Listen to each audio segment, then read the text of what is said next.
All right, here we are. Happy Thanksgiving, everyone. This is going to be part 5 of my Thanksgiving week of streaming, and more specifically part 2 of my series on Brighton Park crossing.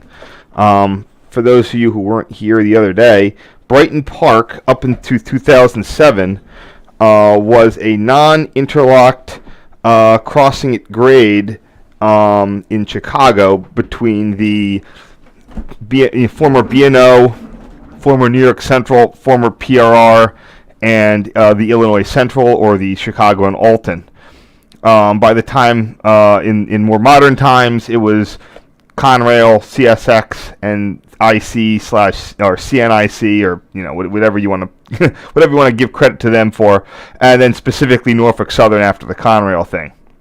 It's sometimes a little hard to find on the Conrail charts because it's not part of a major Conrail line. It's part of what became known as the Chicago and Indiana River, CR&I, Chicago River and Indiana Railroad industrial track, and it's still to this day is counted as an industrial track. Just a quick thing, like I said, when I say it's a non-interlocked crossing at grade. This is a PRE or a diagram of it when there were instead of 10 diamonds there were 12 diamonds. 4 by what is that? Oh, sorry, adding an extra one. 4 by 4, 16, 17 diamonds. Okay, a few more. As you can see, instead of in an operator, you had a switchtender. All trains would stop and would be signaled through, or given effectively what was the equivalent to a hand signal via a pipeline-mounted semaphore system. Now, in later times, it was greatly simplified, down to the PRR panhandle tracks were removed. These two of these siding track, the old New York Central siding track was also removed, and then that's pretty much what it came to. And then the other bits and pieces of it. So you went from having 4 hand signaling semaphore masts down to just the 2. A bracket right in front of Brighton Park Tower A, and then a mast over here on the northeastern quadrant of the crossing.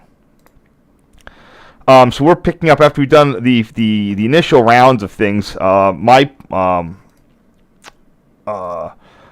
The visiting Brighton Park was kind of the point of the whole going out to Chicago trip.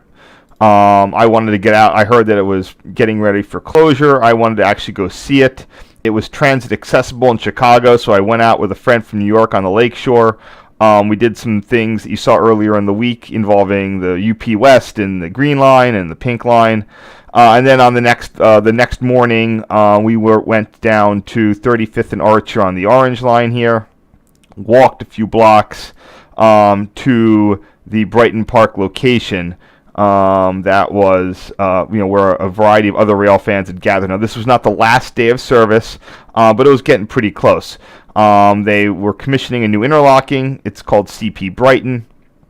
So the whole thing would be dispatcher controlled, and part of that would also be the refurbishment of the diamonds, which again involved ripping out all the diamonds and replacing them with palletized replacements. That's just a state of good repair thing. To show you where it is, it's down in this area of Chicago. It's on the old Alton corridor, so currently all the Illinois service, the Lincoln corridor trains and the Texas Eagle will cross this crossing at grade. It's also on the way towards the old Amtrak Brighton Park car shops, to the extent that they are not used anymore. You would see, I'm not sure to what extent Brighton Park still does work. In theory, it should do some degree of work, but I think they tend to prefer Beech Grove. But you'd see, light equipment moves down to those shops as well. And the CN trains. Although I said this is a blind, the old Alton route down to Joliet is a blind one for CN. It collects cars to go onto its network. It doesn't. It dead ends as a CN route in Joliet, so it doesn't really see through traffic. Through traffic on CN moves via Ash Street. So, okay, that just gives you an idea where things are. Oh, and as part of the reconfiguration, to give you an idea of how NS is involved here, the NS, the main, the Chicago line arrives via the old PRR across the quad draws there at what is that? South Chicago. Come in through what is now the Inglewood, used to be Diamonds, now it's a flyover, up to the giant 47th Street Intermodal Yard, and then north of that is what you have as CP 518. This is where all the Amtrak, Capital Limited, Cardinal, etc. will continue north towards Union Station. But NS trains will typically make a left-hand turn. This is now the Chicago River and Indiana industrial track, but now it's one with signaling and interlockings. Not many industrial tracks tend to be able to say that. And that will go to NS's Ashland Yard right here. This is a manifest freight yard for the area, while intermodals all the way back at 47th Street. And then continuing on, it will cross, it'll go through Brighton Park and then up to a number of interchange points on the old back road, like one of the Union Pacific's 14th Street, or you can get up to BNSF at Western Ave. Anyway, that's the background of Brighton Park. When I said I was there was a whole bunch of other rail fans, and you can see here's about 5 of them with their cars sort of parked there. Yeah, you can just sort of roll up and say hi. Not pictured here was this giant mound of ballast that you could get overhead shot, like you get elevated photos from right in there. That ballast was used for the regrading procedure. So when they rip out the tracks, they usually have giant mounds of ballast on hand, so they can dig out all the scuzzy, dirty, whatever's there, and then just mow a whole pile of ballast onto the thing, flatten it out, and then you pull the palletized tracks right on top of it.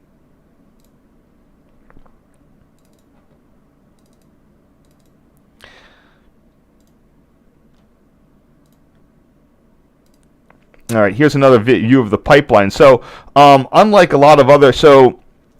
Europe or other parts of the world, as I said before, mechanically worked semaphores have not really been a thing here because they were outlawed in the 1920s by the ICC for anything above restricted movements. This was due to what they call the switch signal protection rule, that any signal had anything with protecting interlocking appliances had to have the circuit had to have had to be proved correct by an completed electrical circuit between the from whatever initiates the signal display through through relays representing the points of the switches to then light up the signal. So there has to, if any point switch is not in the correct position, it would break the circuit, prevent the signal from being displayed. You cannot do this with a mechanical process.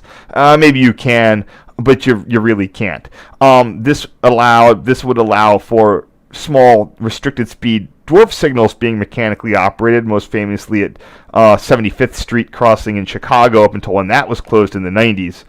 And there are a couple of others, of course, well known. But here at Brighton Park, because this is a non-interlock crossing at grade, these signals are simply effectively the same as waving a flashlight or giving some other hand signal.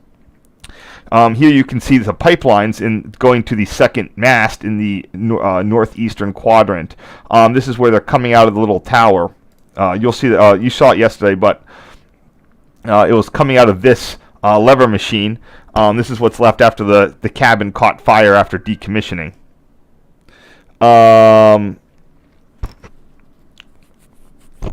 And they then do typical pipeline things to make their way all the way to the the semaphores. But because they're not points, these got clearly ding a variety of bent and dinged up over the years, but they're not moving much. They don't have to. Friction doesn't really matter here.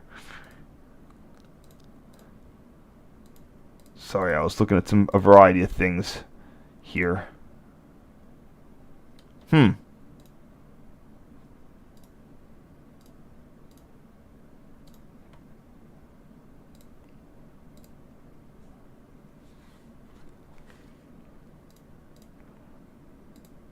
Typically, these are called cranks or bell cranks. That's just a mechanical doohickey thing. Again, they use in Europe they like using cables or chains, but here again we're pretty much using round pipe.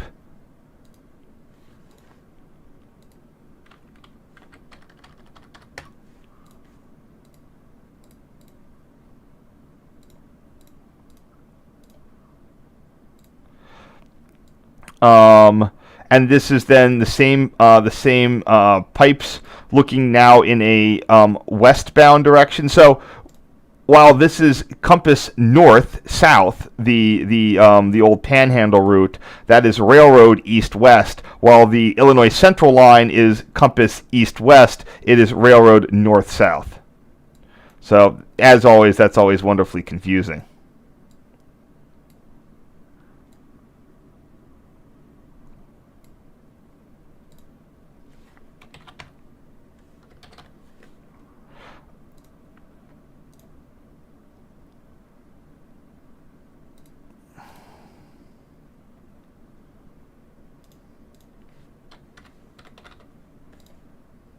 One second.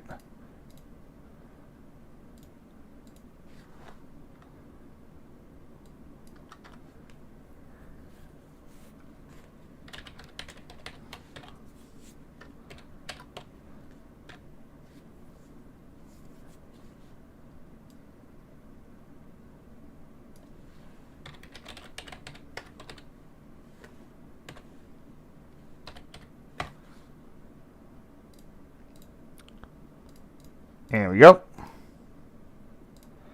Here we have the Brighton Park, what I like to call a shanty. It's technically a cabin.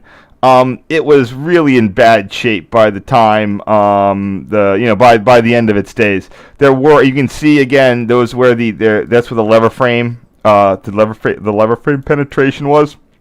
So the frame would have been right about in there. There was a halting effort to save it a little bit. There were people said that there were plans that they were going to put it in a tarp and cart it to a rail museum. And oh, by the way, you can see one of the piles of ballast there behind it. That giant. There was one on this side too. So that giant mound. That's all gone now. They were temporary. They moved them all in. But that's what they look like. And these two tracks here are the B&O, the CSX tracks of B&O's Chicago terminal. If my thing will pull up.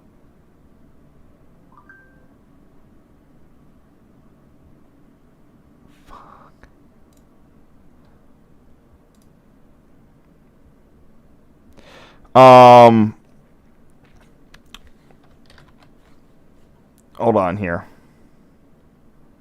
Anyway, so yeah, I think that there were, whether or not there were plans, they wrapped it in a tarp, and then at some point someone moved in and set it on fire. I mean, that's what happens to wooden towers. Vagrants get in, they want to stay warm, the place catches fire. That's what goes on.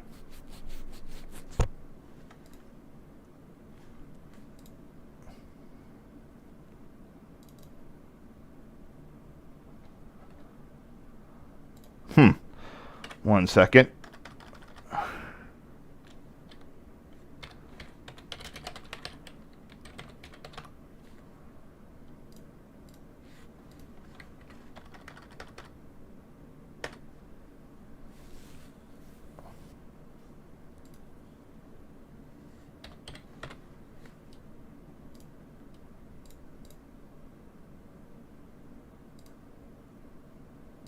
All right, there it goes.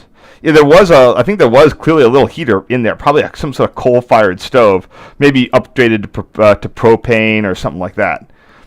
Here I am using my Zoom facilities on my camera here to get in on the crank action at the bottom of the bracket mast.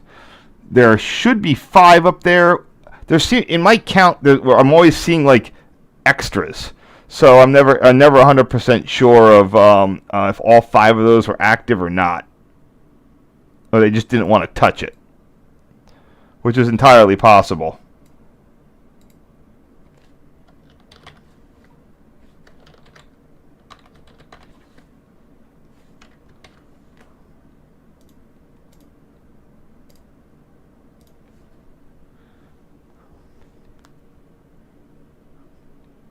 1 second.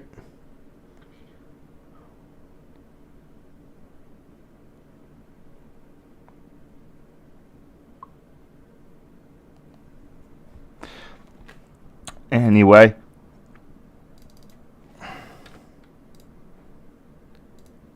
this is a typical bracket mast. The ones like the design you see on the N&W or other ones, CSX N&W type.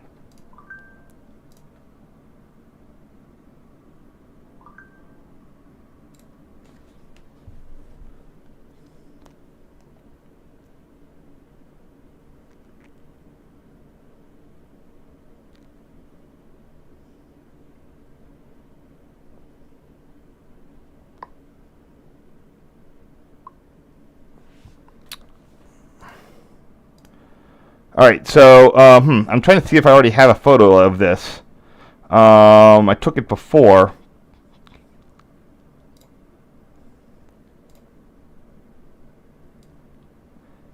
One second.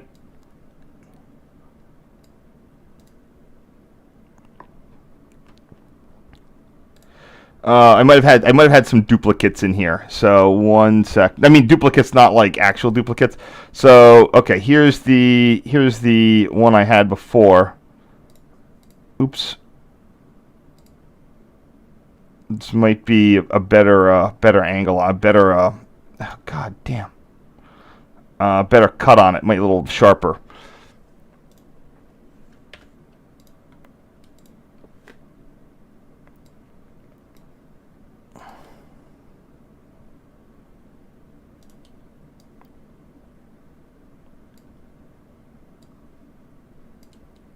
Oh, I think I just got a better angle on it.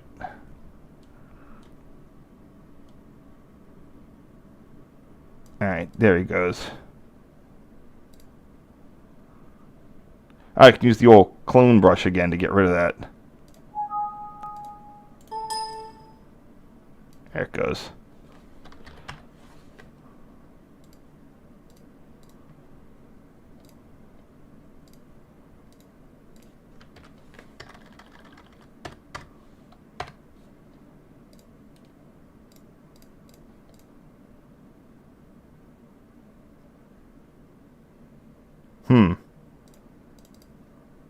Yeah, I don't need to make that any bigger.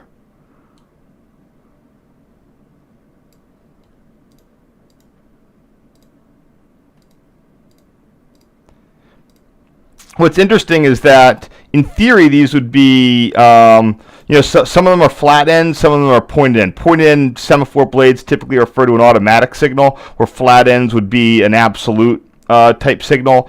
I'm not sure if they just got what was in the bin, or different railroads cared what they would be presented. This lower head here would be for track 2 on the Alton to cross. So again, I don't know if the IC wanted a pointy end, and then the other guys wanted flat ends for theirs. That's who knows. You'd have to go and I'd have to do a whole bunch of research on that one. And then here we have another image of, maybe I just moved up closer or got a better angle on these. Here we have the track 2 CNIC signal, and then the northeast quadrant semaphore mast.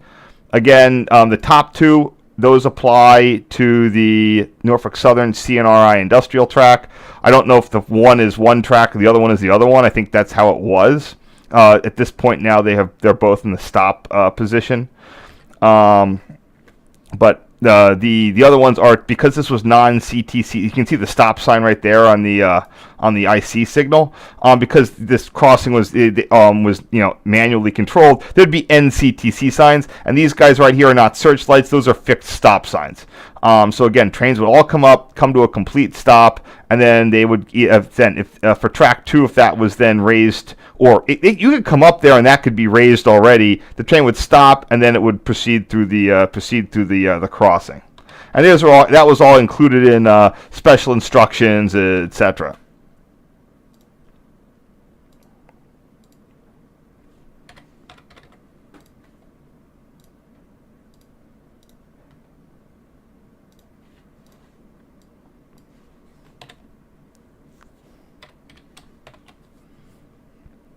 Hold on.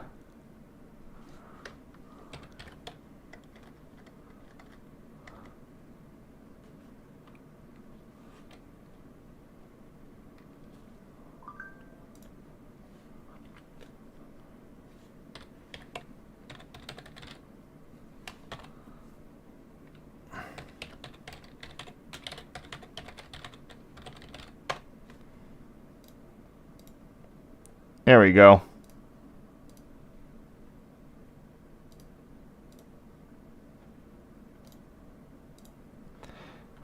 Now, what did I do for this one?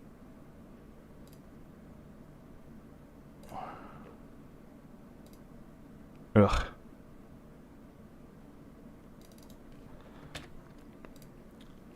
All right, here we go. You can see the operator's porta potty there. And his car is visible in the other ones. I'm sure by being a switch tender, this guy got a few bucks less per hour than an actual operator. It's usually one of those matters of degrees, like how an Amtrak train director is gets $2 an hour more, but gets a fancier title. It's all CBA based.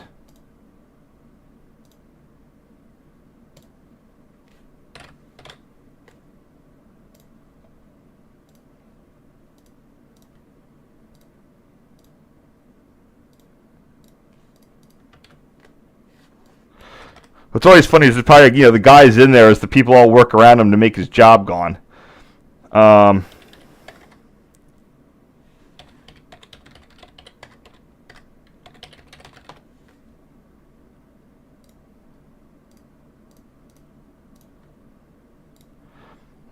At some point I crossed over. I ducked across the tracks. Again, I think I just at some point intuited that no one gave a shit, or people walked over here themselves. I got these. I got a couple additional photos here.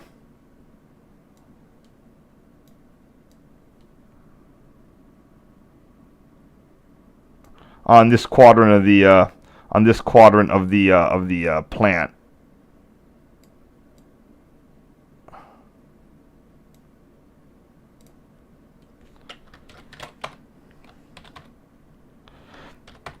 Again, you can see the NCTC sign.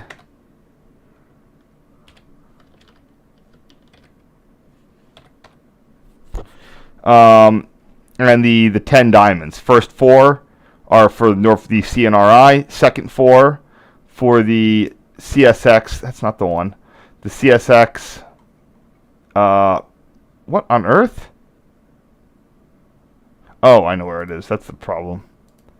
For the CSX Blue Island sub, and then the last 2 are for an industrial track, a formerly Conrail controlled industrial track on the alignment of the old Pennsylvania Railroad Panhandle route. So again, when I say Panhandle route, the PRR had 2 main lines from Pittsburgh to Chicago, one via Alliance, Ohio, effectively Fort Wayne and Lima, and not much else. The other one was the Pennsylvania, the Pittsburgh, Columbus, Cincinnati, and St. Louis. But that would go via Indianapolis, Logansport, and then come in the back way in Chicago. Because they were aligned as different railroads, they had different routes into Chicago. That was established in the 19th century before they sort of got amalgamated into the Pennsylvania Railroad system.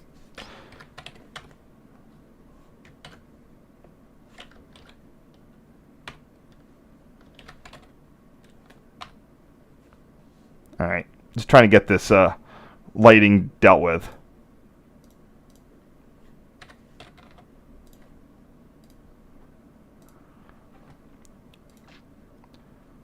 Yeah, I'm really. So, part of the reasons of why my naming conventions were so abysmal in this early period, besides not just, by this point, how did I not know better? I was well out of school at this point. I had internet access.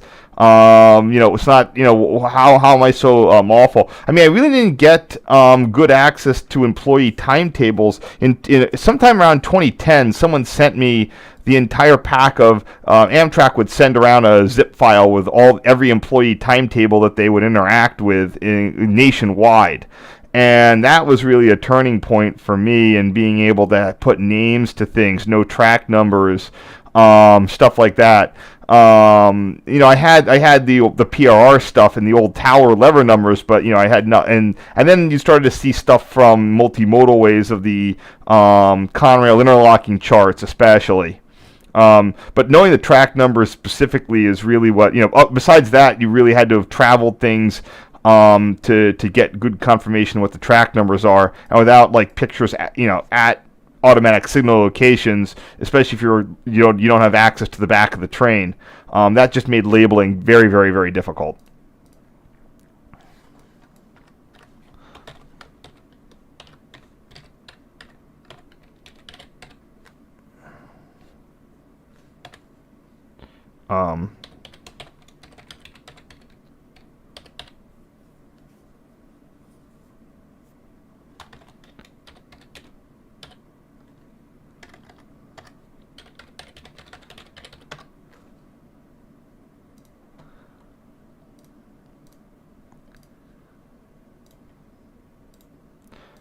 Now here we see the southbound exit signals on the for the the CN route with the crews working on some of the new pallet track, and then those are the new northbound signals there. Let's see what I have here. I might be able to pull them up.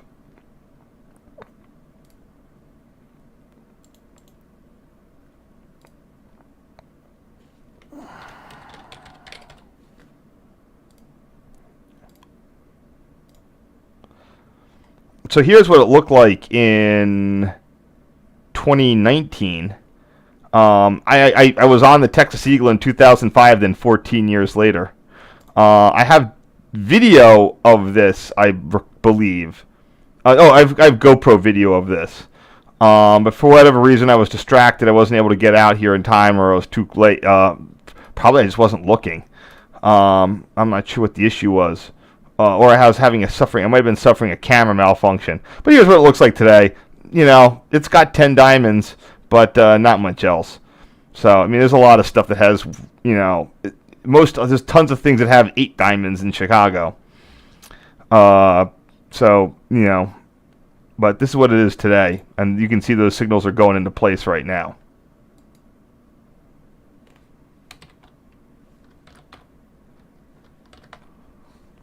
But those are CTC entrance signals.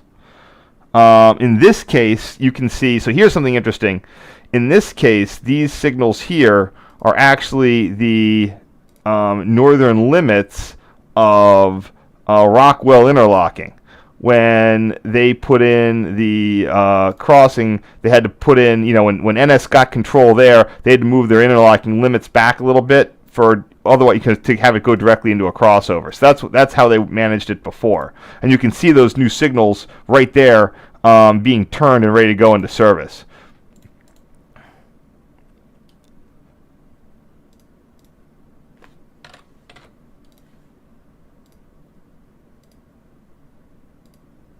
Oops. Damn it.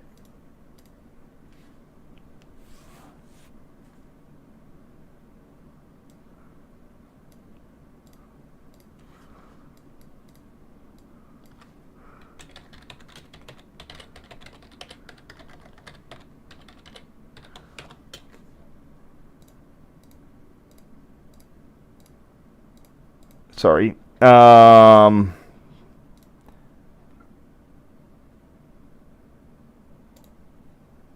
Joliet, Sub, Rockwell, southbound. These guys.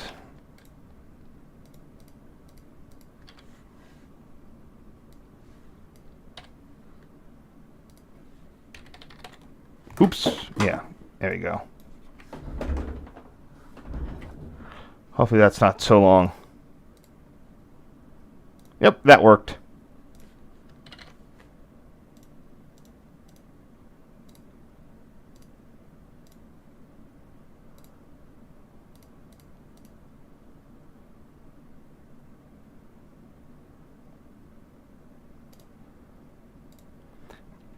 And And here we have a different angle.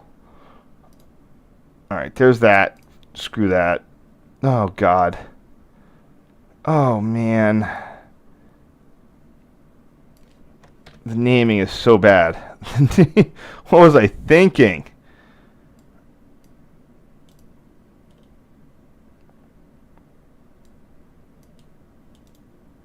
I know that I'm not doing this in like 2009, so something happened between. It wasn't just those. It wasn't just getting those employee timetables, because I know that I was doing a lot better like by 2009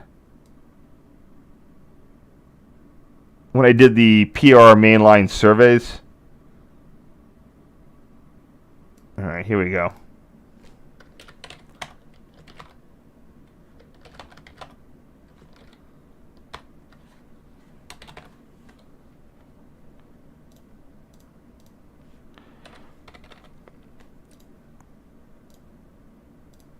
And just moved over to get a better angle on that fixed stop sign. Yeah, I mean, you definitely have to say that things got cleaned up here a lot. You had the stop, and then you cross the diamonds, and you're right back another pair of signals in either direction. And now it's very, very basic what you're looking at. Coming in this direction, just basic.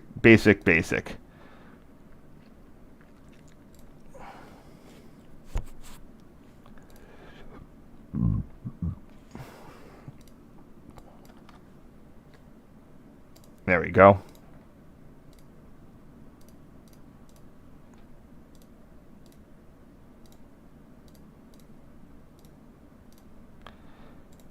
And here we see, so between, I think only between trains going by, you had these fork loaders yanking the track panel over the diamonds.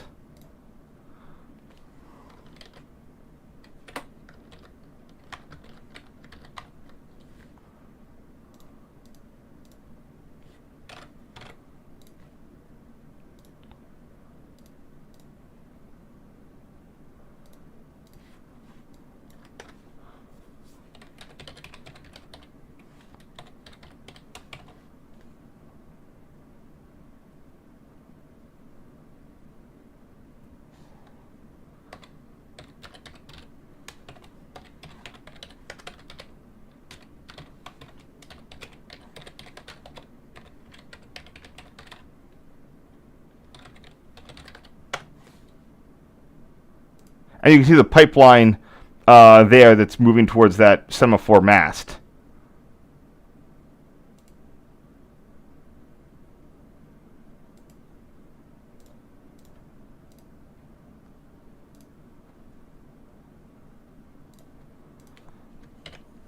All right, let's see if that's a little bit better. That gets it. All right, that's everything we have for the first set. Now this is going to be a shorter thing today. We only need 3 sets, thanks to the extra work we did last night. So hopefully we can get this all done in a reasonable amount of time.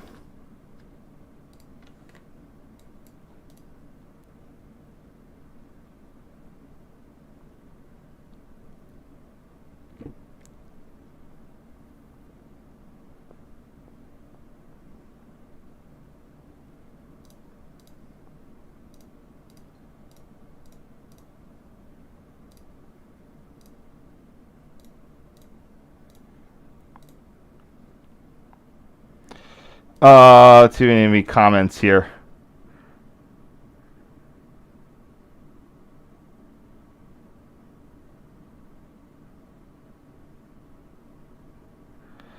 So, regarding towers, in theory, everything has local control panels. You can always send someone in there to do the stuff.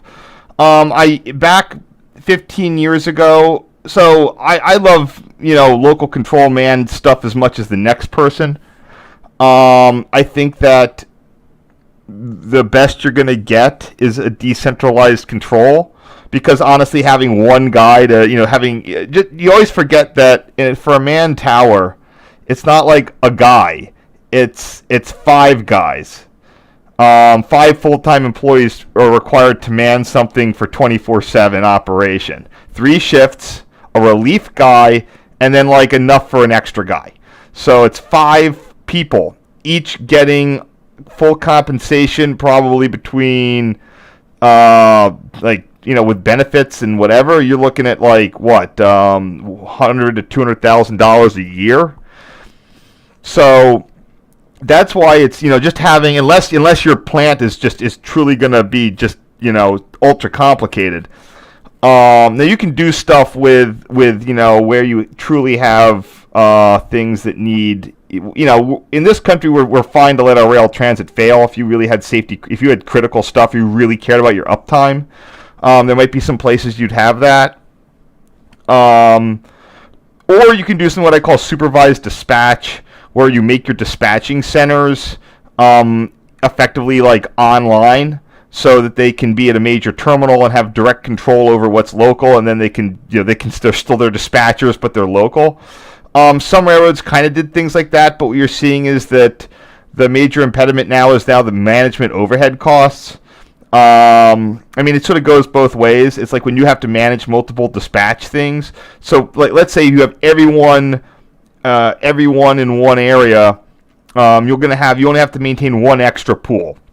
So, you can always have some guy that's working. If you have one dispatch center, you have a bigger pool of people to handle people getting sick or other problems like that. It's going to be really hard to have to be short-staffed.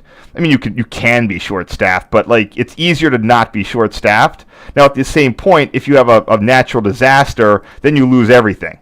So railroads keep going back and forth on whether or not they want to have distributed control or they want to have centralized. CSX has swung both directions. It used to be centralized, everything in Jacksonville. Then they broke it out. Now it's centralized in Jacksonville again. NS also sent all their damn people down to down to Atlanta.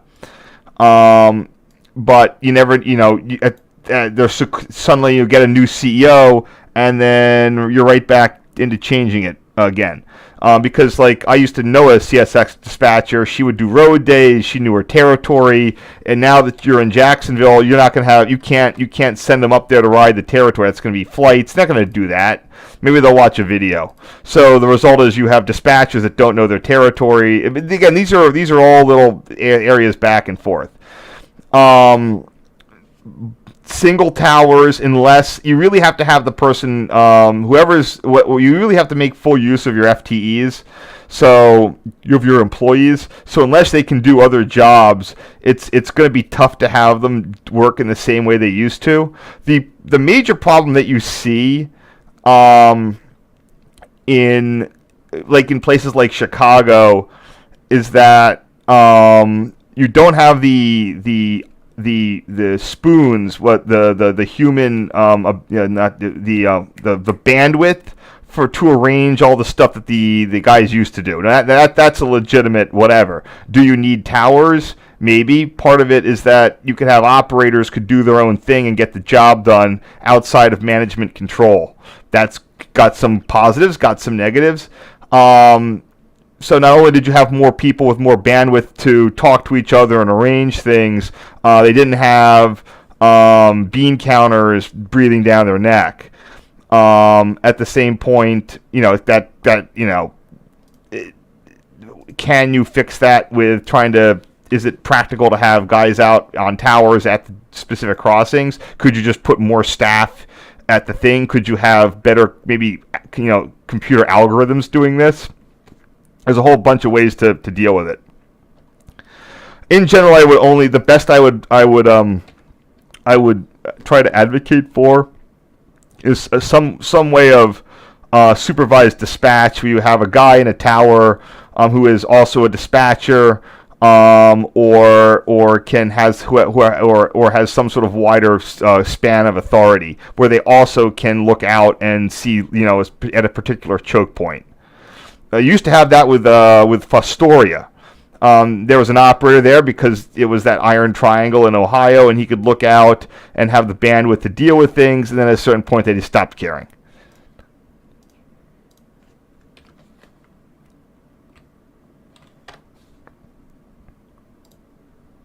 Oops.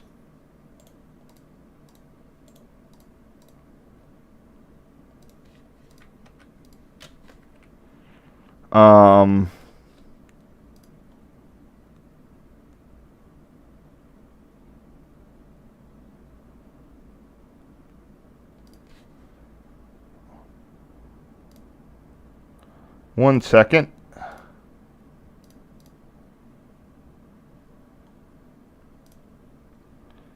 Where's my stupid diagram? Oh, there it is. Wish I knew which track was which.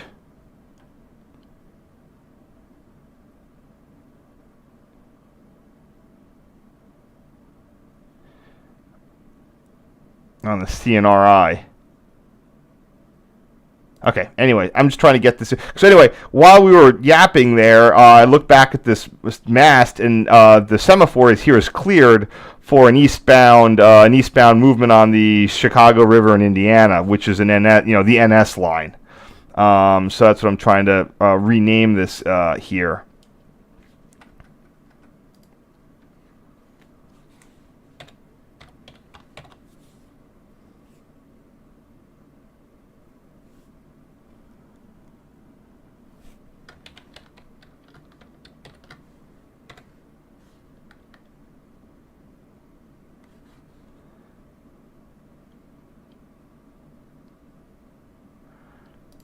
I keep closing this thing.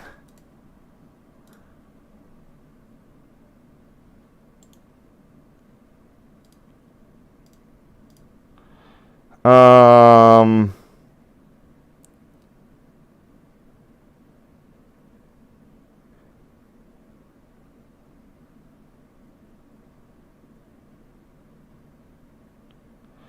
just wish it would tell me what track was what. That's always an irritation.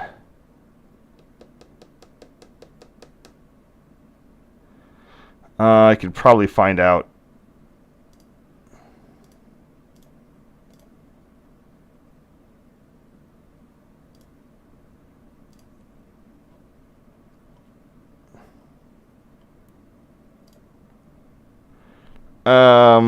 I guess it'll be track 1.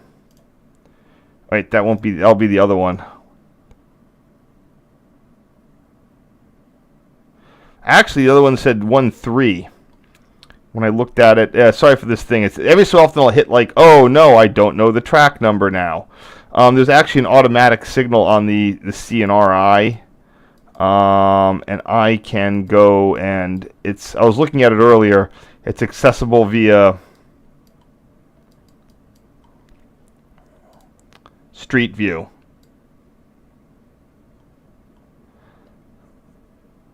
So if I can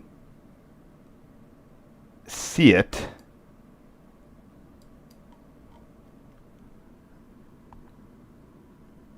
okay, one is 1-2 and the other one is 1-3.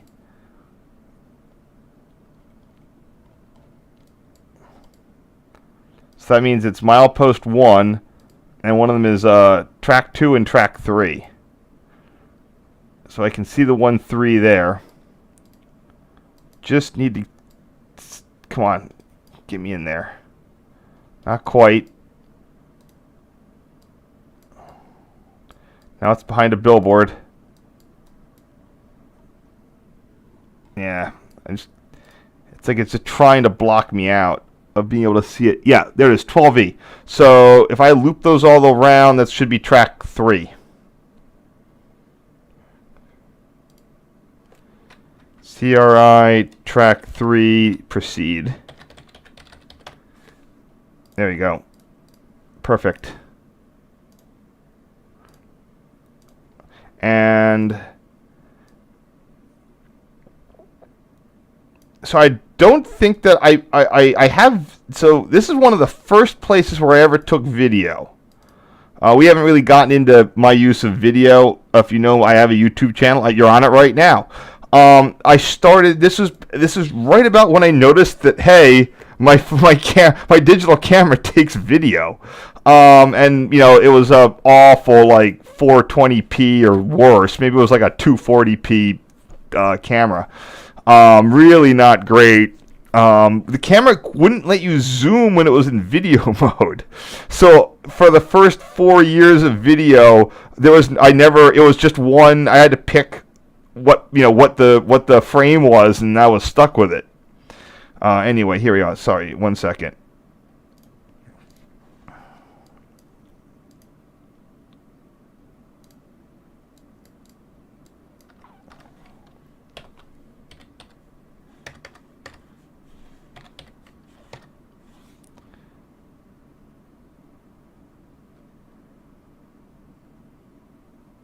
Oh, semaphore bracket. There you go.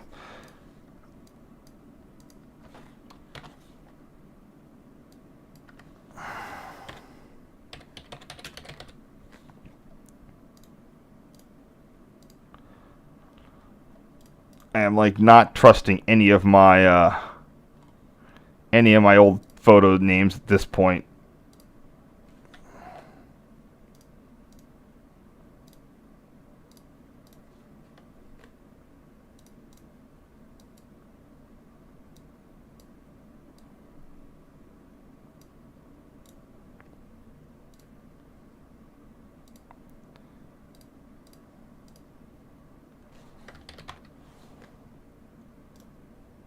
There we go. And then we just have the nice top view here. Let's see what I can get on this guy. All right. Is that the same one? Oh man. Well, at least this is nice because it gives you a good zoom view to show you what the semaphore lamp will look like, from a distance. For those of you who are uninitiated, the reason semaphores are a thing, especially after we had electric lamps, why are semaphores a thing when they always had a lamp associated with them? Like, well, what's up with that? Like, why not just have the lamp? The problem is that the light was very low, and in the daytime, just like you're looking at your phone, you have to turn the brightness all the way up in the daytime, which is odd. You need, well, it's counterintuitive that a phone has to be brighter in the day. Wouldn't it need to be brighter at night? No, it doesn't. And so normally the light is for the night, and the blade is for the day. So, you would either have a low-power electric lamp, or in the UK, paraffin, or up through the 19th century, or later, as we have it now in the UK, oil lamps. And that was these lenses weren't lenses; they're just filters. They don't project, they don't magnify. They're not a Fresnel lens. When you get to the searchlights, that's where it's throwing that very low wattage bulb 2 miles down the track, or a position light module that has a parabolic mirror in it. You only really in the 1920s where you had high discharge incandescence that could really throw with the help of a Fresnel lens that could throw a beam the required distance. And that, of course, required access to mains power.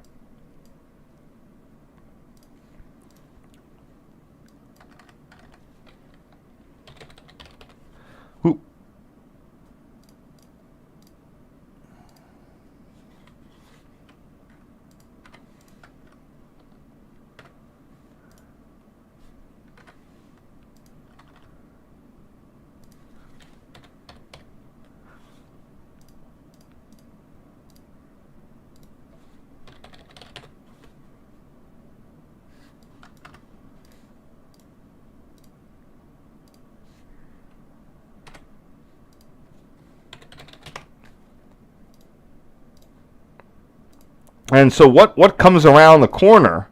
And I don't know if all those rail fans were expecting this. For all I know, they could have been, but I don't know.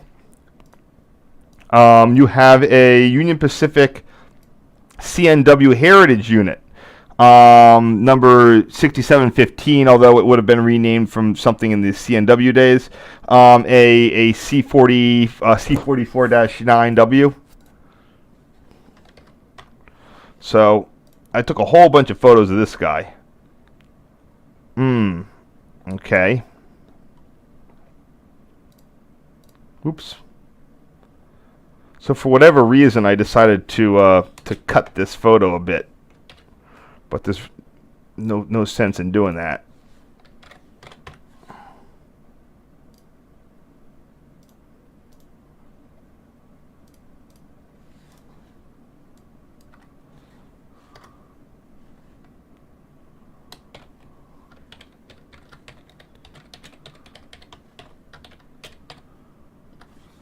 And this is 6715.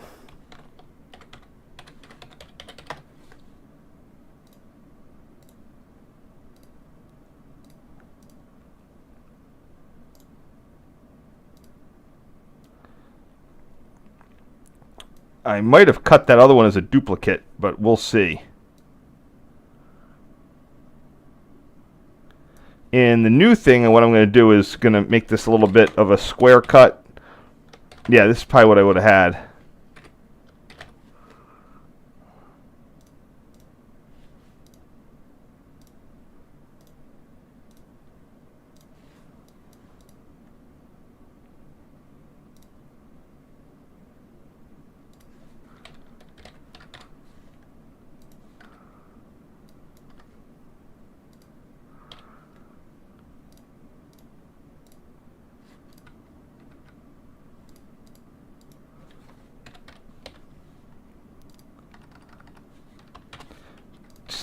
Still working at getting good names here.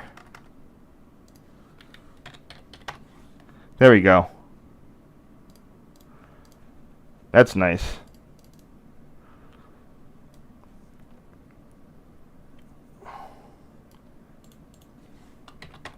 Yeah, not much I can really do with trying to enhance that. My camera back then didn't have the best, the best dynamic range. All right, here we go. So at this point, I'm gonna make the second guy the hero, because I have enough of the first dude being here. By the way, the second train is 57 something or other.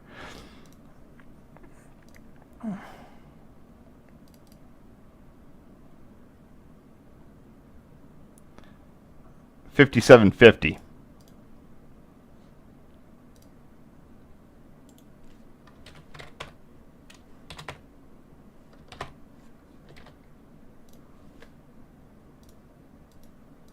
So again, yeah, it's yeah. In 2008, you could realistically expect to see some CNW painted stuff still, or Southern Pacific, or any of those railroads that the Union Pacific snatched up in the 1990s. One second.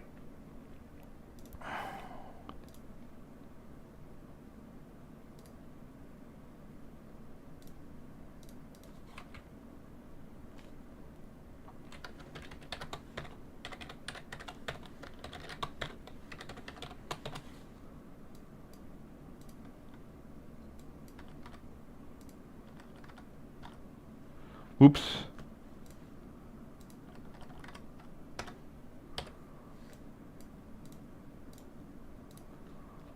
There we go.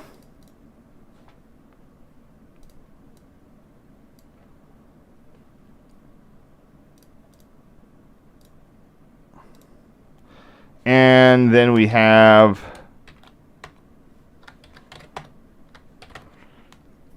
these two guys posing with the bracket mast.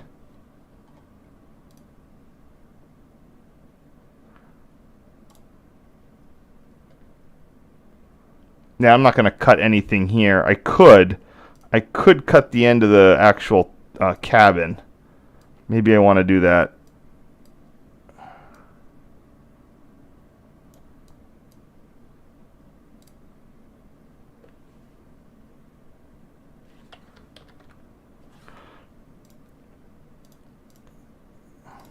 It was a beautiful day. That's what I'm suffering from, the sort of sometimes digital cameras get a little funky when the conditions are too nice. Semaphore bracket.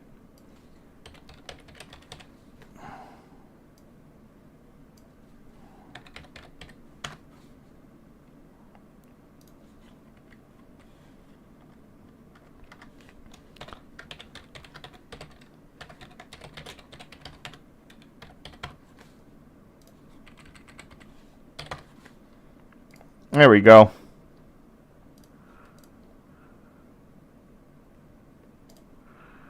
And some of Brighton Park itself with number 6750. Now I know that's a Union Pacific number and not a CNW number, and the CNW, the C44-9s would have been numbered in the 8000 series.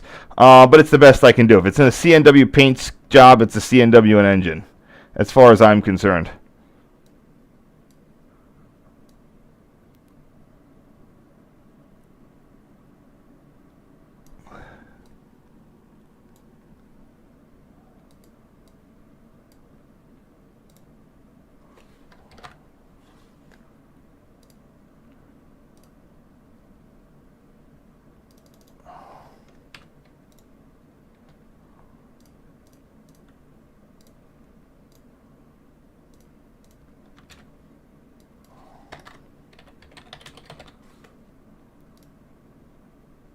What's interesting is I was like, how the hell did the CNW get C44 dash nines?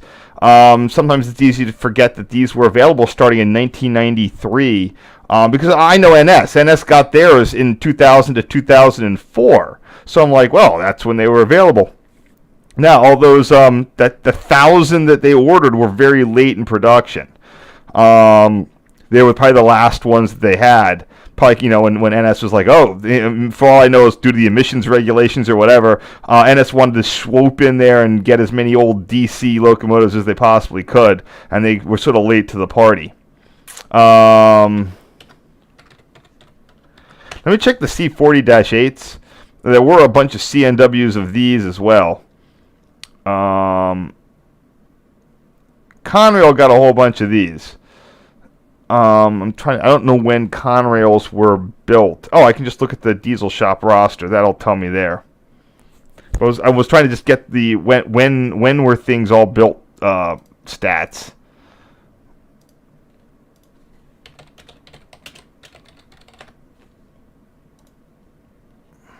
Here we go. No, they're not telling me when they were built. Dang it.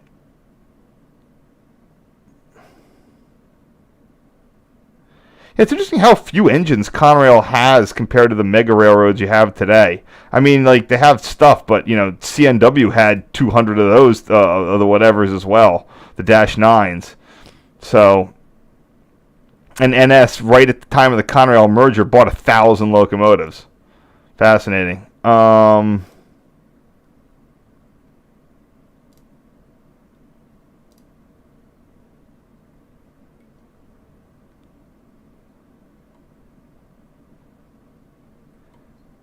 So the Dash 8s were on roster in the 94. Were they there in 93? Nah, just some of them. So Conrail was one of the last buyers of those C40-8Ws. CSX, ironically, was one of the first buyers of a Dash 9. They effectively got a hybrid prototype. Those are still around today. They're either the last Dash 8s or the first Dash 9s. I think they're Dash 9 with Dash 8 trucks, which is pretty cool.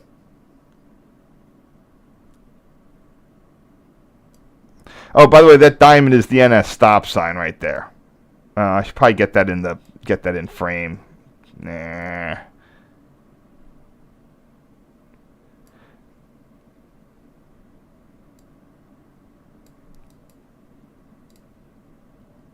All right.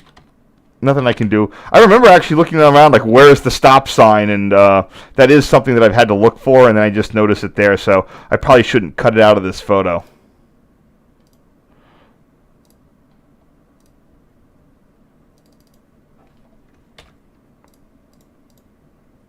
Yep, I can use this. I can definitely use that photo file name. That works.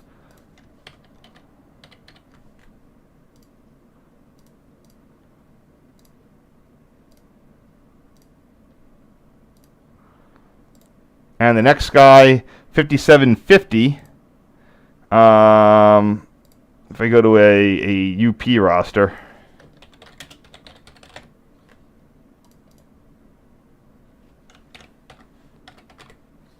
$57.50 is probably an AC 4400.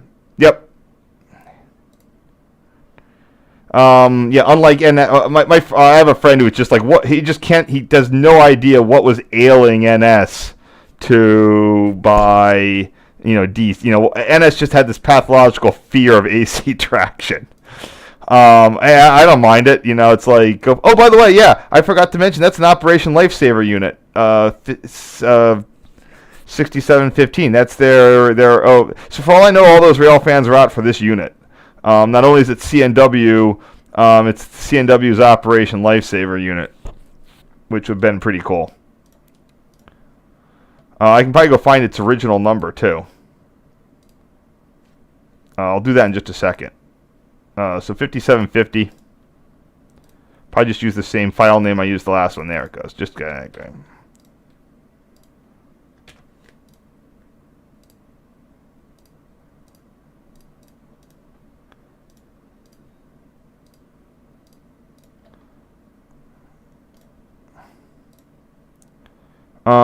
That's right.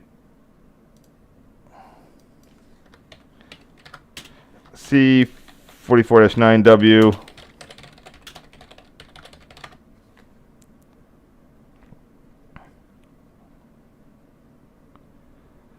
So it's a model.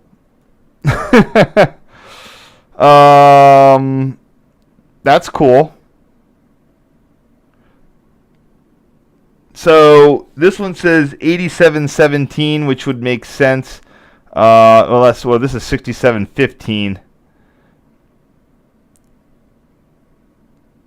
Only 2 with Operation Lifesaver. Hold on. Did it tell me what the other one is? So 8717 was one. What is the second one?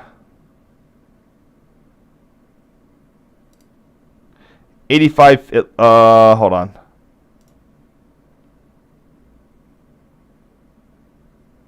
It looks like 8553. Wait.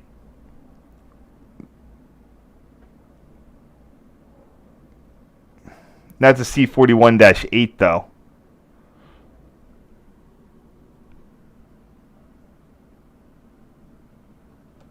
Both okay. The other this is one. This is the 2 engines were 8517 or 8717 or 8659. So I don't know which one this guy is. I'm sure I could find it. I don't care. I don't care that much, but it's neat to know. You know, I thought there was going to be one, but there's 2. So it's a coin flip of which one it is.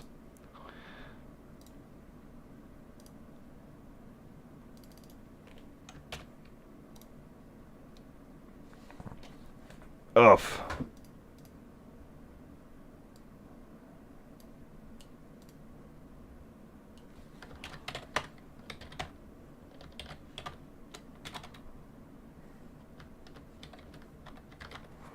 Okie doke. Hit this guy.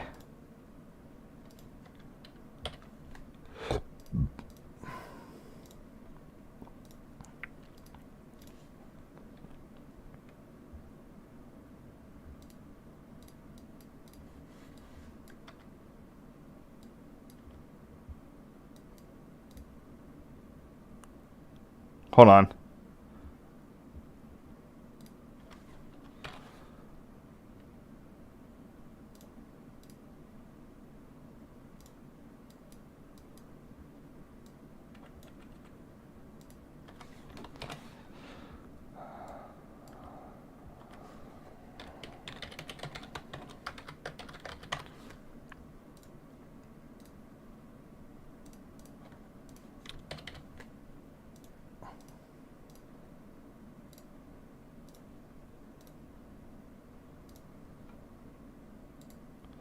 And we're back to it's like the hockey game, the street hockey game, car, and everybody clears off, and then all clear, and then the skip loader's right back to work.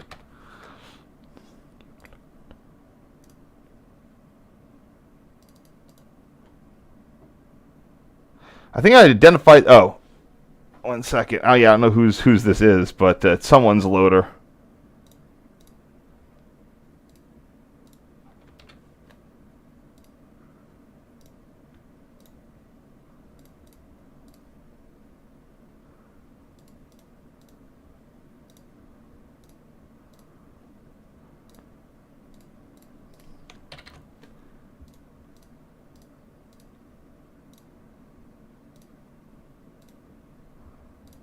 Alrighty. That's our second round. One left after this.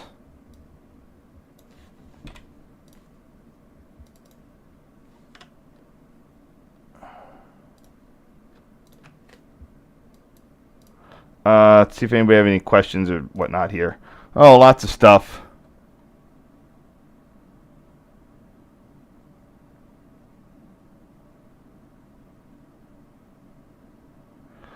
Oh, I remember once, even when they had the Albany Dispatch Center. So just because you have local dispatchers doesn't necessarily mean it solves the problem. I was once, this was ages ago. This was in the early in the 2000s, like around 2004 or 5 or something in there, maybe even 3. I was on a lake shore at CP89, and the dispatcher was trying to. They had to set out a car, or another train did, and the dispatcher was trying to throw a hand-operated electrically locked switch. I'm sure that their UI was showing it as a switch, but they were just unlocking it. Now the crew wasn't being very smart about it either. Eventually, someone realized what it was, but again, that was a local dispatcher and a crew, and they were trying to throw remote control a hand-operated switch. So the best it's not a whatever.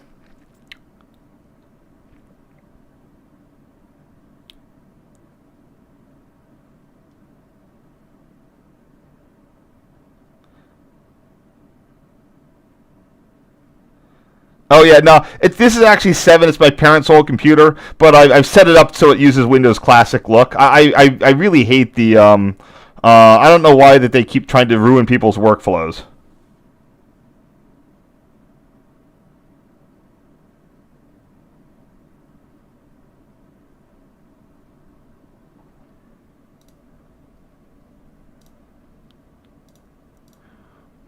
All right, so we're going to be wrapping up here pretty soon. We got one more thing here.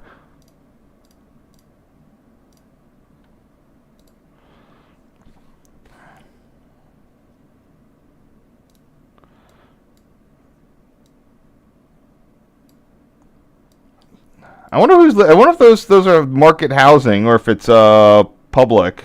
I mean, if you like freight. That one right on the end is going to be, if you don't mind living in, this isn't an awful place in Chicago, but probably one of the more, not the best, but it's still pretty cool place to live. I mean, that's the problem. It's like they think most people don't want to live next to the railroad tracks.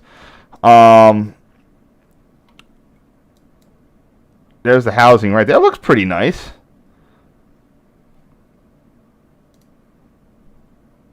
Oh, you know what you can do? There's a little interlude. We can see how nice that housing is.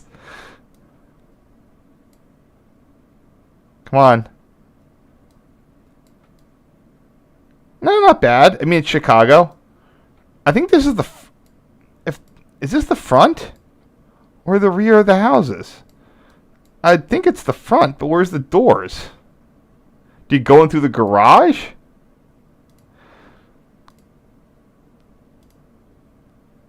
Huh, fascinating. Maybe you park in back and they have front doors, but the front doors don't have. Yeah, they have front doors in front, but you can't. There's no street in front. You go down this little thing here. Oh, that's cute. It's pretty nice, actually. Fake brick. Maybe that's real brick. I mean facade brick, but I mean by fake I mean is it like paper brick, siding brick? Yeah, that's not bad at all. Yeah, something's for sale. There you go. And just remember, these are 2007, so this is being built during the housing boom.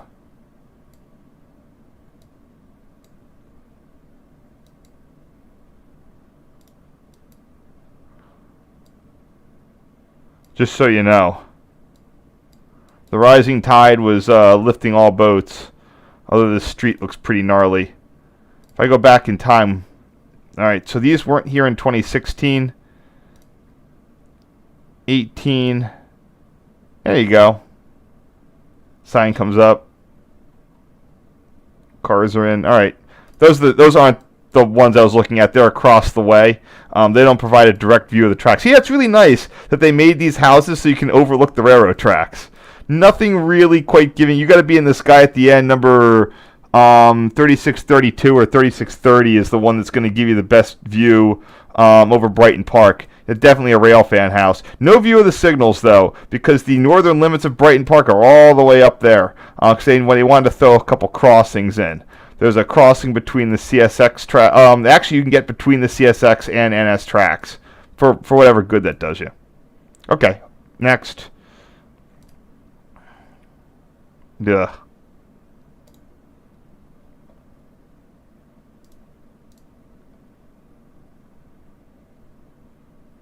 Oop, that's the semaphore bracket.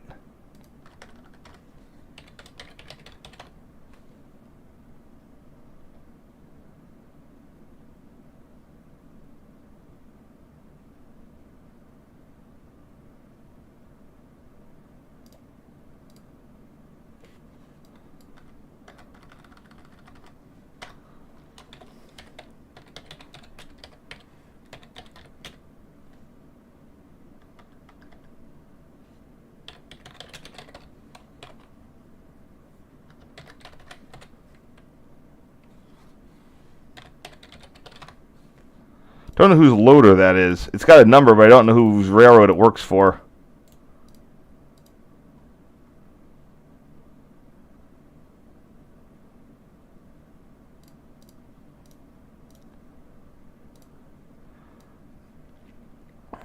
And here we have another one of the bracket. Pretty dark.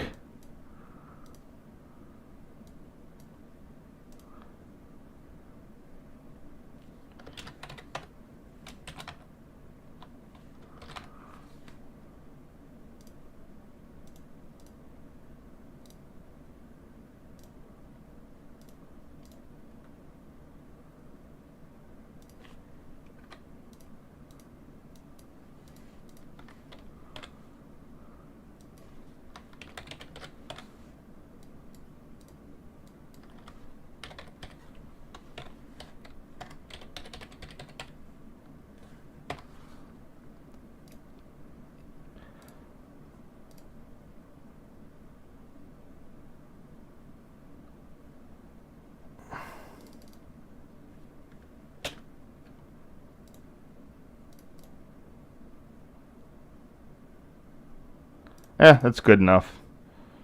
Changing so many of them anyway. Sorry, I'm sort of run out of stuff to say for the immediate future. Just 1 second. Okay, so here we have a... so I told you that the... so at this point, the CNRI is an industrial track, non-signaled, Rule 93 yard limits.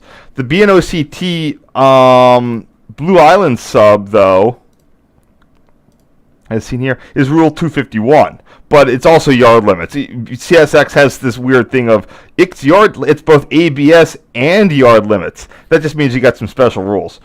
In addition to it, basically, if you're on an approach, you got to do different things. Oh, you got the also note the purple spray paint of doom.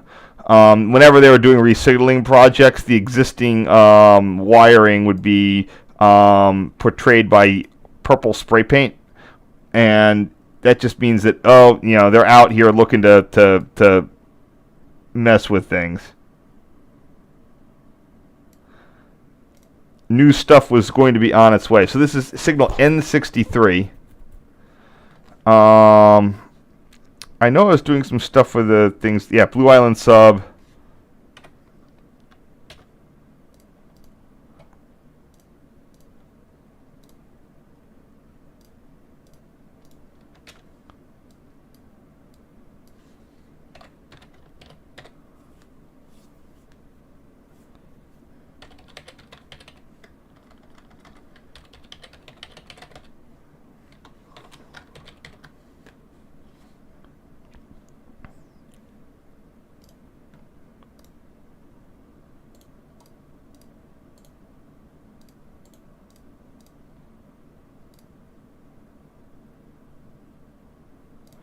All right, there we go. So this little box is an anti-theft, anti-vandalism box. There's other ones. I used to see them in the Baltimore area. They literally, I mean, you've seen this with Unilens dwarfs too, but they'll put the whole little CPL in a box so people won't steal it. Welcome to Chicago. So here we have the new cantilever for CP Brighton. The two signals behind it are for NS for its CP Pershing. This building off to the right is the CTA Orange Line substation. And then we have the Blue Island sub automatic signal right there. Now, again, even though you had an automatic signal, that was not that would not override the need to stop. That was not interlocked. That just meant you stopped, but you'd know what the next block once you had the conditional stop. What the next block was going to be. And then here we have the two NS stop signs, and then this one of the CSX ones.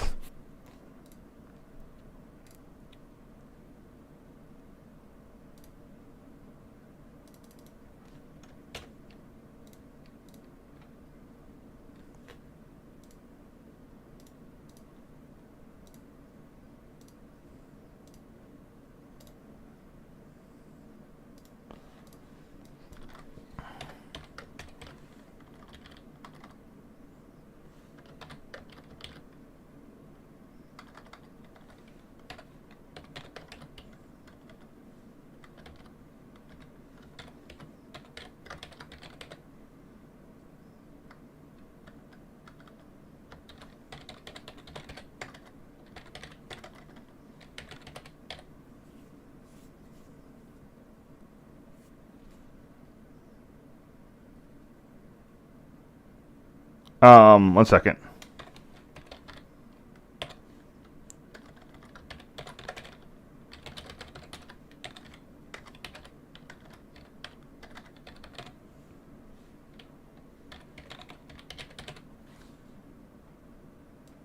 So here's interesting bits.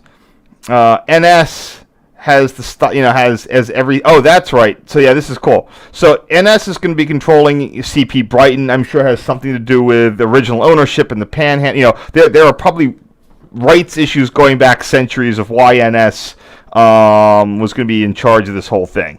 Note the NS signals for CP Pershing in the back, CP Bright on the CNRI. The B&OCT though has CSX signals.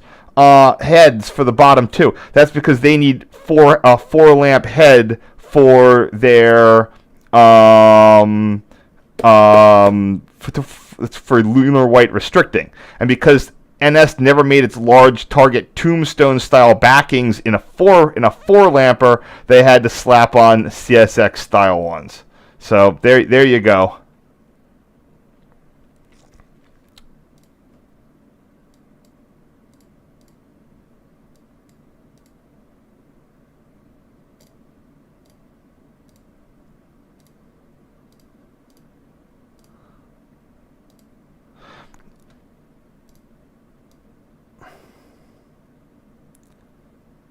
And then here we then have the Brighton Park.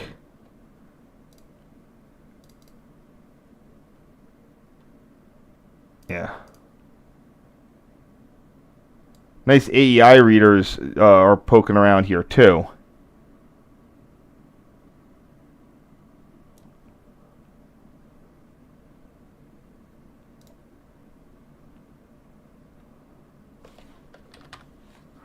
And you can see the little guy in there. I might just try to brighten that guy up a little bit.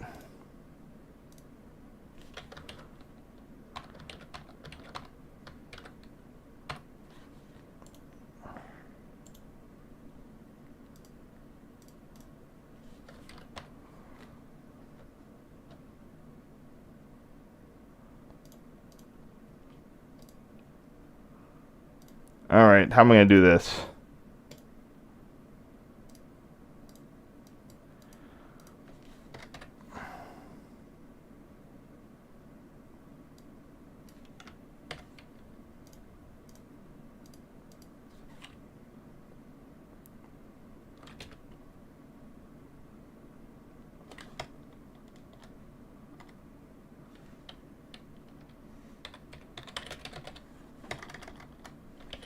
Let me make sure that the Blue Island sub is east-west. No, it's north-south.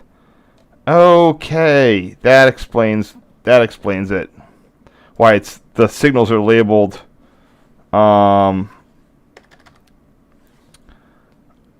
signals are labeled north-south. I didn't screw something up on that earlier. Yeah, I did screw something up. All right, hold on. I can fix this. Eastbound, it's gets the southbound bracket. Actually, the bracket's not east or westbound. It's there.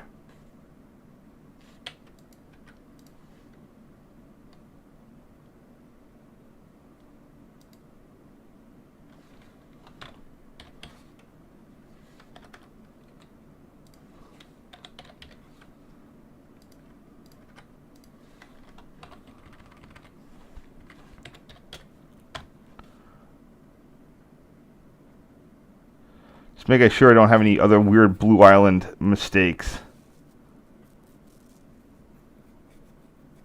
All right, we're good.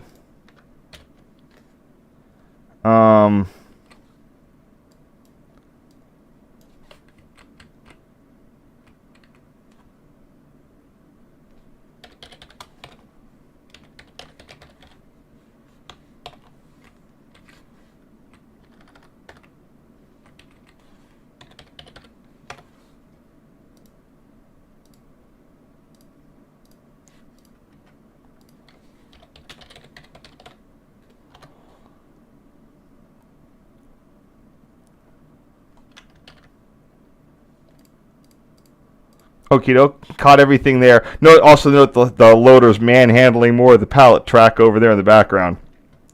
I'm pretty sure that little car is the switch tender's vehicle. Back when people used to have modestly, small cars. See what I can do with this right here.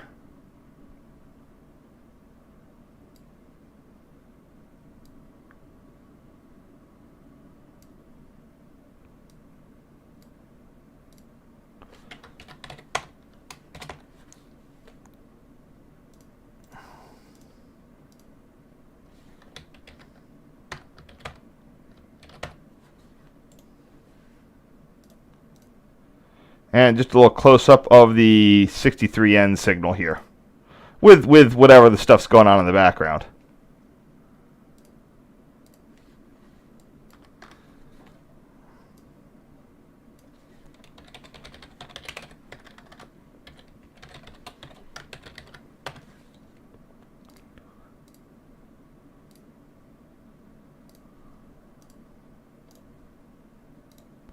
What's weird is you think that would be milepost 6.3, but you go to CSX. Oh, maybe it is. Oh, I guess it would be milepost. Wait, no, it's not.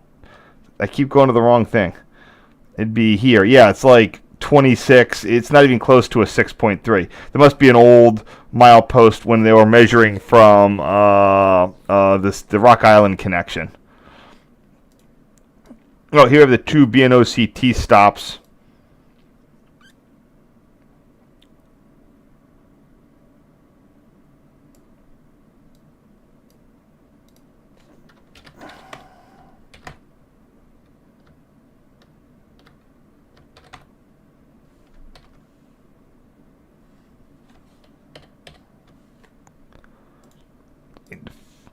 Oops.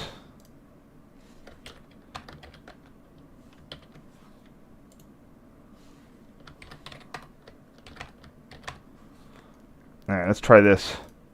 So now you finally got the two. Note the difference again. The CSX ones are square.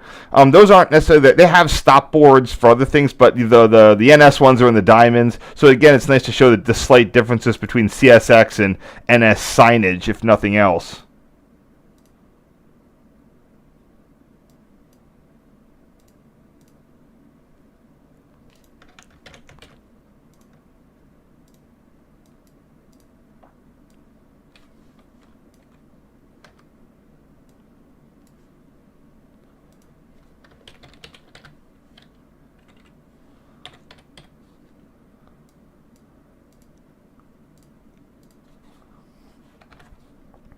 There we go.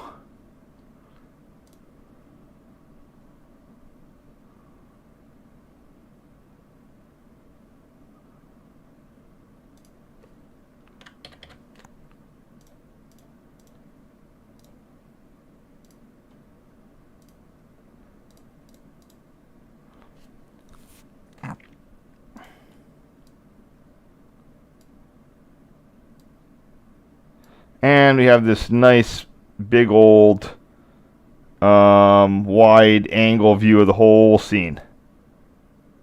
Alright, let's see what I can do here. I don't even know what I would do. Like, I don't know what the heck I was using for these stuff before. Yeah, I just put everything under Brighton Park because I didn't know what subdivision anything was, etc. Alright.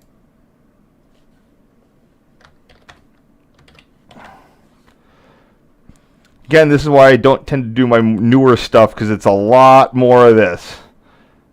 Sometimes it goes faster, but I don't have a lot of stuff to talk about. Alright.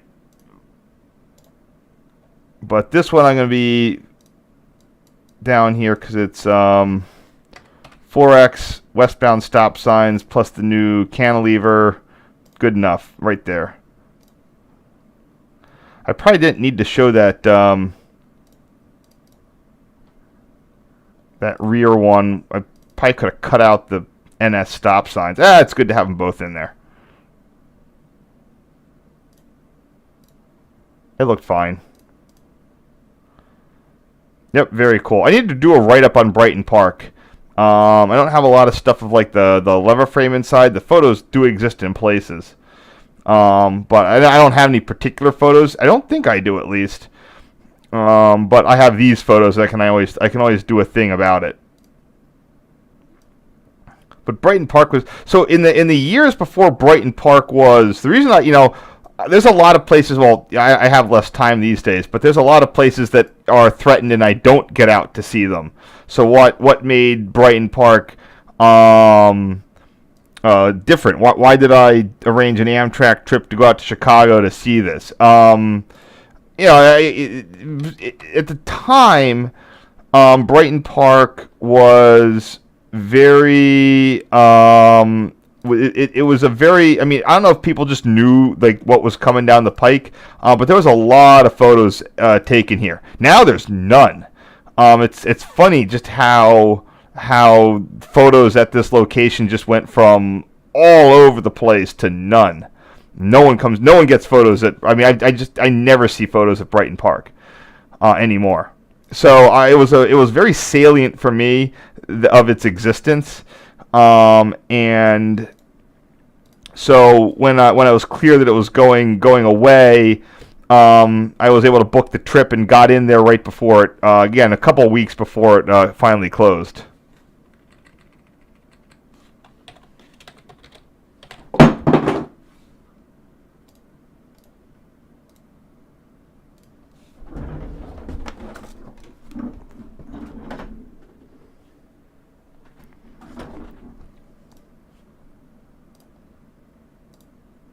And we're coming down to the last bits here. I got this one view of the bracket mast. Not the best, but it works.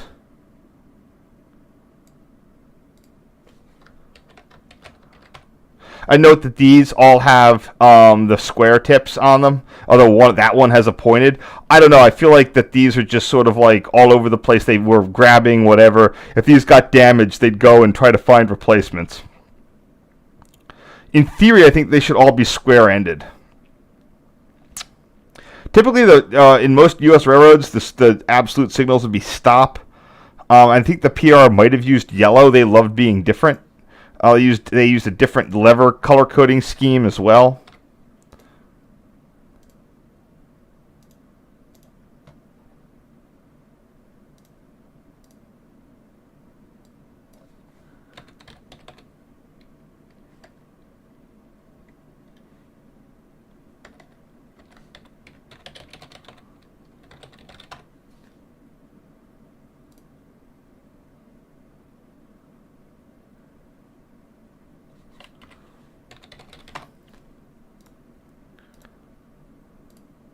I don't know what my time constraints were this day. They were something, but I don't know what they were because we couldn't just be here all day. We had to go back at some point. I'm also not entirely sure of how long we were here, or what else we want to do. Because a lot of stuff got all mixed up in the photo,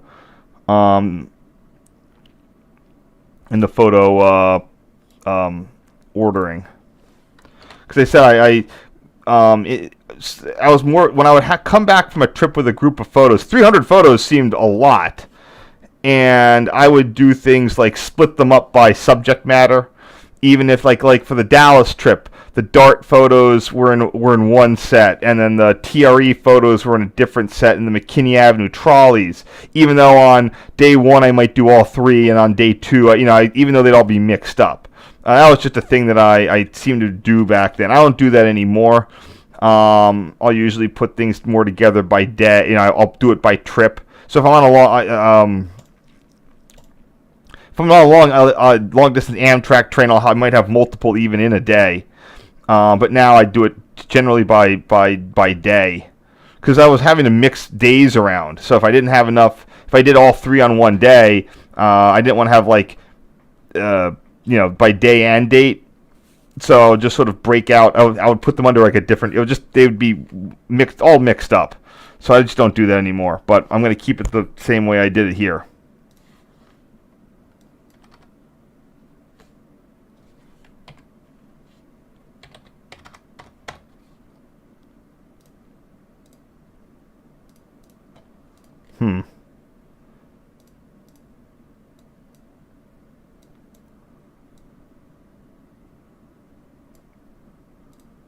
Oops. A little too much there. There we go.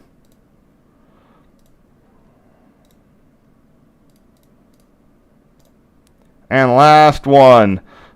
Just a view of the cantilever mast here from the side.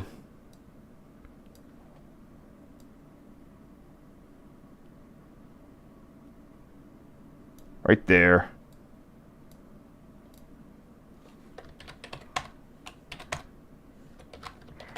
Yeah, I don't know why we left when we left.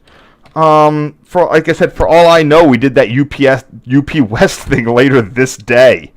Maybe we wanted to go see Millennium Park. I don't know. If I put everything together, these should be the last photos. I can always just do a quick check of what I did.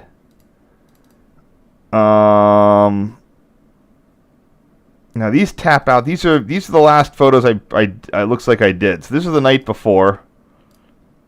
I'd love to remember where the heck we stayed. And then this is the next day on a different memory card. All right, that one's there.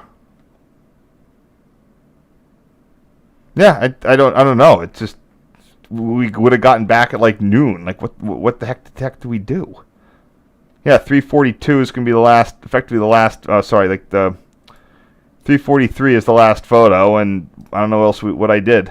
There could have been other ones in this UP Metro and UP West batch that I'm not seeing right now. I can always open up the recycling bin. Try to look around. But anyway, I'm just going off on a tangent.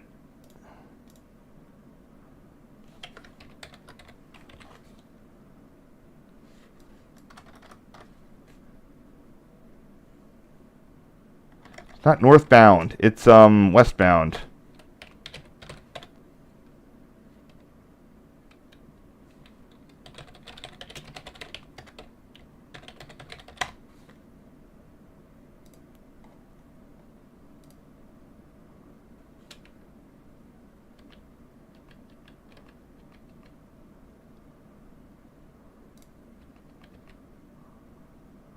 Yeah, it's westbound cantilever, not northbound.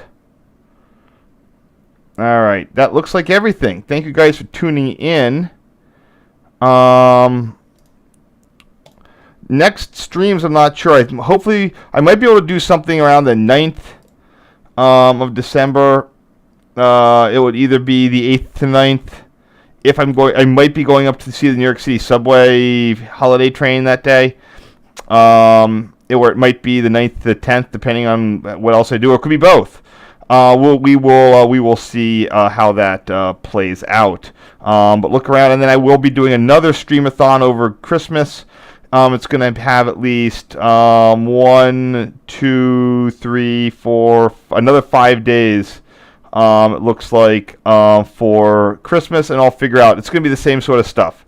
So anyway, I hope you enjoyed this Brighton Park thing. I've been looking to get these photos out or redone for some time with to better standards. And I think that I've been able to achieve that, especially with that CNW Operation Lifesaver train. Yeah, you can see it right here. I had a couple additional older photos in this batch. I need to make sure I get rid of them. But you can just see the again the older thing. I processed it, sharpened the heck out of it and whatnot, so it looks a little bit sharper. But it's also, you can clearly, it's sort of like, definitely more overly cropped, etc.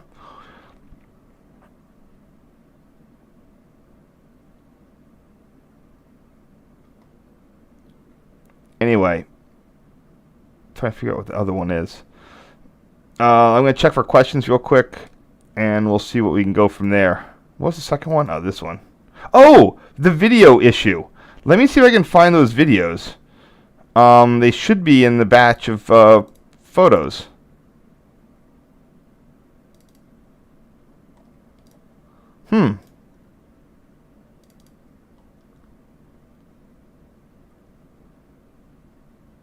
Not there. Well, what I will quickly do, I don't usually go do YouTube-y stuff while I'm on a stream. So the thing in the photo is a C44-9. I looked it up on Diesel Shop earlier. Well, I don't think they had AC. I don't think CNW had AC 4400s. If they did, you can correct me, but I thought they just had the C44-9Ws. What am I looking for? Oh, content.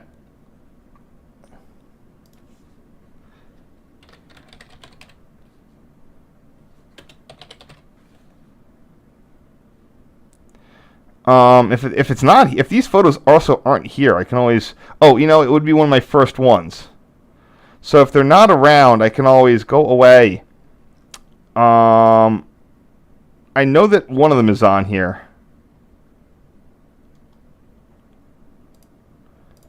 But if not, I can. I thought I for whatever reason, I don't know why I wouldn't have had them with me in the photo.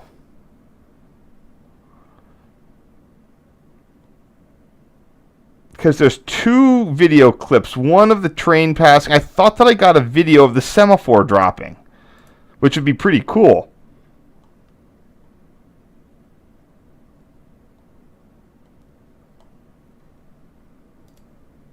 I'm just looking at some of my very early videos here, the 420p ones.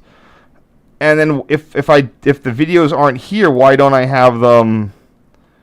Why aren't they in the file thing? So I don't know what's going on here.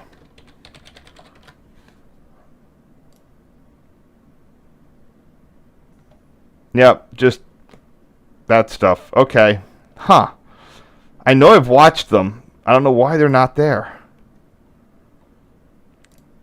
So maybe they're in that other folder. The sleeper picture. I don't think so, though. This one I think is Mexico Tower that I screw up by rotating the camera. Yep, and that's Mexico. Whoops. Here it is. Yeah, okay, it's right there. And I don't get the semaphore dropping. Because again, I only had limited amounts of stuff. So this might have been one of the very first videos that I took on, now I take a lot of videos. But not great. Not much really going on there. Just 7 seconds long. But I didn't want to run out of. I only had a gig of space on this, and I had a lot to go before that. So okay. Anyway, I don't have one of the thing drop. I'm sure someone has a video on YouTube of Brighton Park semaphores. Okay, let me see if there's any questions in the chat. All right, thank you so much. Happy Thanksgiving, everybody. I'll see you hopefully in 2 weeks, and then again for another stream of 5 in 5 weeks or 4 weeks or however many weeks. I might, if I can, maybe I'll put up a what do you call it, a poll. But a lot of times it's sort of, I don't even know what I'm feeling. It all depends on what my time constraints are. All right, have a great night, and I'll see you next time.